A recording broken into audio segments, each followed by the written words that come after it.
ni ziara ambayo itatupeleka nchi nzima, mikoa yote, hakuna mkoa tutaruka, mikoa yote, hususan kimaalum tutaanzia kwenye makao makuu ya kanda zetu, alafu tunakwenda kwenye mikoa mingine ambayo ipo katika kanda husika.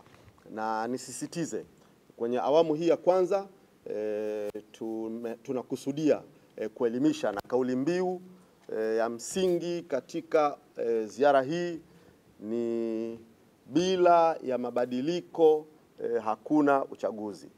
Tukimaanisha hata kama uchaguzi utafanyika Oktoba mwaka huu, basi mabadiliko ya msingi ambayo yatajibu matatizo ya uchaguzi lazima yawe yameshughulikiwa. Na ujumbe wetu huu haumaanishi kwamba sisi tutaukimbia uchaguzi.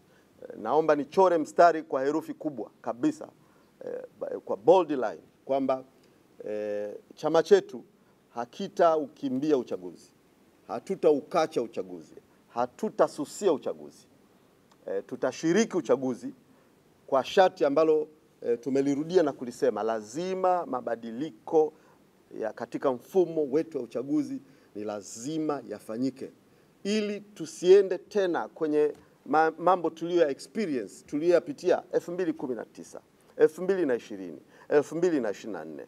Tusiingie tena kwenye uchafuzi ambao safari hii wa Tanzania na sisi wengine wote tuna wasiwasi kwamba yakijirudia itatupeleka pabaya, na hatutamani tufike hapo pabaya.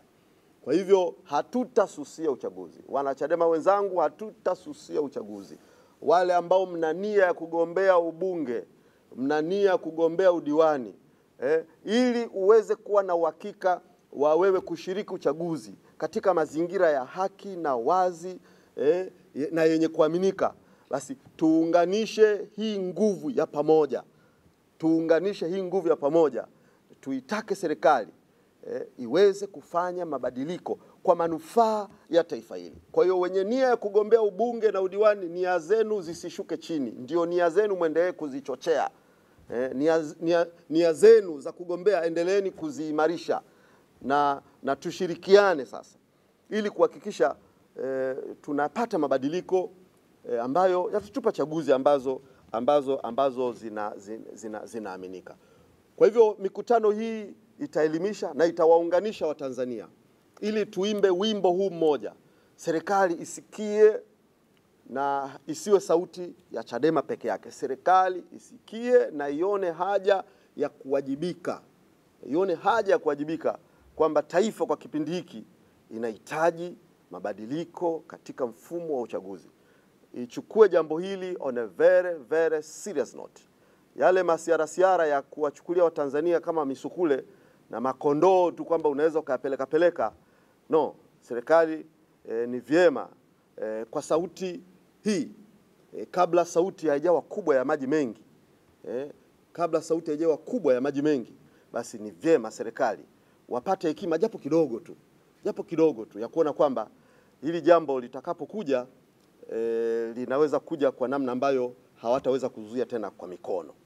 Kwa hivyo Mungu awajalie hekima na akili. Mheshimiwa Rais, Mungu akujalie hekima na akili njema kabisa katika kuyasikia haya ambayo tunayazungumza kwa lugha ya kiungwana sana, kwa lugha ya watu wenye uchungu na taifa lao, kwa lugha ambayo inaeleweka kabisa.